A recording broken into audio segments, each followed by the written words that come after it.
ಪ್ರತಿಯೊಂದು ಮಾತುಗೂ ಪ್ರತಿಯೊಂದು ಮೌನಕ್ಕೂ ಅದರದೇ ಆದ ಅರ್ಥ ಇರುತ್ತೆ. ಮಾತು ದಾಟಿ ಎಲ್ಲವೂ ಕೂಡ ಅರ್ಥ ಮಾಡ್ಕೊಳ್ಳೋದಕ್ಕೆ ಬೇರೆ ಬೇರೆ ವಿಧಗಳಿರುತ್ತೆ. ಇತ್ತೀಚೆಗೆ ನಮ್ಮ ಕನ್ನಡ ಚಿತ್ರರಂಗದಲ್ಲಿ ತಮ್ಮ ಮಾತುಗಳಿಂದ ನಡೆಗಳಿಂದ ಫೈರ್ ಬ್ರ್ಯಾಂಡು ಪುಷ್ಪಮ್ಮ ಅಂತ ಹೆಸರಾಗಿರುವಂಥ ಯಶ್ ಅವರ ತಾಯಿ ಪುಷ್ಪ ಅವರು ನಮ್ಮ ಜೊತೆ ಇದ್ದಾರೆ.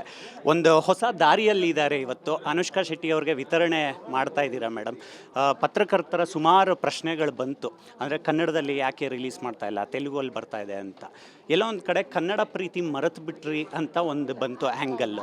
ಅವ್ರಿಗೆ ಫಸ್ಟ್ ಹೋಗಿದ್ದೆ, ಅಪ್ರೋಚ್ ಮಾಡಿದ್ದೆ ಕನ್ನಡ, ಅದು ಇನ್ನೂ ನಡೀತಾ ಇದೆ, ಕೆಲಸಗಳಾಗ್ತಾ ಇದೆ, ಆಮೇಲೆ ತೊಗೊಳ್ಳಿ ಅಂದರು. ನಾವು ಇದೆರಡು ರೆಡಿ ಇದೆ ಅಂದರೆ ಇದನ್ನು ಕೊಡಿ, ಅದನ್ನು ಆಮೇಲೆ ಕೊಡಿ ಅಂತ ಹೇಳಿದ್ರು. 3 ಭಾಷೆನೂ ಮಾಡ್ಕೊಳ್ಳೋದು.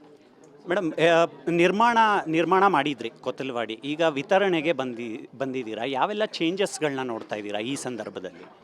ಚೇಂಜಸ್ ಅಂತ ಇನ್ನೂ ಏನೂ ಆಗಿಲ್ಲ. ನನಗೆ ಇವಾಗ ತಾನೇ ಬಂದು ಡಿಸ್ಟ್ರಿಬ್ಯೂಷನ್ ತೊಗೊಂಡು ಎಲ್ಲ ಅವರು ನಾನು ತುಂಬ ಚೆನ್ನಾಗಿ ಬಂದು ಅಪ್ರೋಚ್ ಮಾಡಿದರು. ನಾನು ಸಿಸ್ಟಮ್ ಏನಿದೆ ಅದೆಲ್ಲ ಮಾಡಿದ್ದೀನಿ. ಇವಾಗ ಥಿಯೇಟರ್ಸ್ ಎಲ್ಲ ಕೆಲಸ ನಡೀತಾ ಇದೆ. ಇನ್ನು 5ನೇ ತಾರೀಕು ರಿಲೀಸ್ ಆಗುತ್ತೆ. ಆಮೇಲೆ ನೋಡಬೇಕು ಸಿನಿಮಾ ಜನ ಹೆಂಗೆ ತೊಗೋತಾರೆ.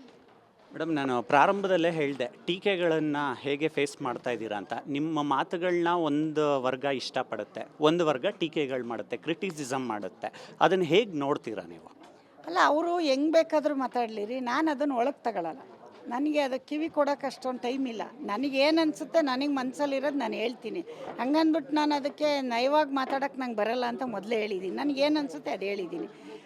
ಅವ್ರು ಮಾತಾಡಿದ್ರೆ ನಾನೇನು ಮಾಡೋಕ್ಕಾಗುತ್ತೆ? ಅದಕ್ಕೆ ನಾನು ತಲೆನೂ ಕೆಡಿಸ್ಕೊಳ್ಳಲ್ಲ. ಅವ್ರನ್ನ ನಾನು ನೆಗೆಟಿವ್ ಆಗೂ ಮಾತಾಡಲ್ಲ. ಅವರಿಗೆ ಥ್ಯಾಂಕ್ಸ್ ಹೇಳಬೇಕು. ಆ ಥರ ಎಲ್ಲ ಮಾತಾಡೋದ್ರಿಂದನೇ ನೀವೆಲ್ಲ ಬಂದು ನನ್ನ ಪ್ರಶ್ನೆ ಕೇಳ್ತಿದ್ದೀರೇನು. ಮಾತಾಡಲಿಲ್ಲ ಅಂದ್ರೆ ನೀವು ನನ್ನ ಬಂದು ಪ್ರಶ್ನೆನೂ ಕೇಳ್ತಿರಲ್ಲ. ಅದರಿಂದ ಅವ್ರಿಗೆ ಥ್ಯಾಂಕ್ಸ್ ಹೇಳಬೇಕು. ಮೇಡಮ್, ಕೊತ್ತಲವಾಡಿ ಸಿನಿಮಾ ರಿಲೀಸ್ ಆದಮೇಲೆ ಒಂದಷ್ಟು ಮಾರ್ಕೆಟ್ ಮೆಕ್ಯಾನಿಸಮ್ಗಳು, ಲೆಕ್ಕಾಚಾರಗಳು ನಿಮಗೆ ಆ್ಯಸ್ ಎ ಪ್ರೊಡ್ಯೂಸರ್ ಆಗಿ ಅರ್ಥ ಆಗಿರುತ್ತೆ. ಕೊತ್ತಲವಾಡಿ ರಿಲೀಸು ನಿಮ್ಮಲ್ಲಿ ತಂದಂಥ ಬದಲಾವಣೆಗಳೇನು? ಇಲ್ಲ, ರಿಲೀಸಿಗೆ ಮುಂಚೆನೂ ಗೊತ್ತಿತ್ತು ನನಗೆ. ನಾನು ಬರೋಕ್ಕೆ ಮುಂಚೆ ಪ್ರಿಪೇರ್ ಆಗಿ ಬಂದಿದ್ದೆ. ಬಟ್ ತಕ್ಷಣ ಈಗ ನೀವೇ ನಂಗೆ ತೊಂದರೆ ಮಾಡ್ತೀರಾ ಅಂತ ನಂಗೆ ಗೊತ್ತಿರಲಿಲ್ಲ. ಆ ಥರದ ಅನುಭವ ಆಯಿತು. ಬಟ್ ಅದಕ್ಕಾಗಿ ಆಲ್ಟರ್ನೇಟಾಗಿ ನಾನೇ ಡಿಸ್ಟ್ರಿಬ್ಯೂಟರ್ ಆಗಿಬಿಟ್ಟೆ. ಅದೇ ಉತ್ತರ. ಆಮೇಲೆ ನಾನು ಎಲ್ಲ ಭಾಷೆಗೂ ಡಬ್ ಮಾಡಿಬಿಟ್ಟಿದ್ದೀನಿ. ಈಗ ಅಮೆಜಾನಿಗೆ ಬಿಟ್ಟಿದ್ದೀನಿ. ಕೊತ್ತಲವಾಡಿ ಎಲ್ಲ ಭಾಷೆಗೂ ಹೋಗಿರೋದ್ರಿಂದ ಅದ್ರ ಪ್ರಚಾರನೂ ಮಾಡಬೇಕಾಗುತ್ತೆ. ಅಮೆಜಾನ್ ಪ್ರಚಾರ ಸ್ವಲ್ಪ ಇದೆ, ಹಂಗಾಗಿ ಮಾಡ್ತೀನಿ. ಮೇಡಮ್, ಈಗಷ್ಟೇ ಹೇಳಿದ್ರಿ ಯಶ್ ಅವರು ಏನೇ ಮಾಡಿದ್ರು ಕೂಡ ಅಮ್ಮನಿಗೆ ಜೈ ಅಂತಾರೆ ಅಂತ.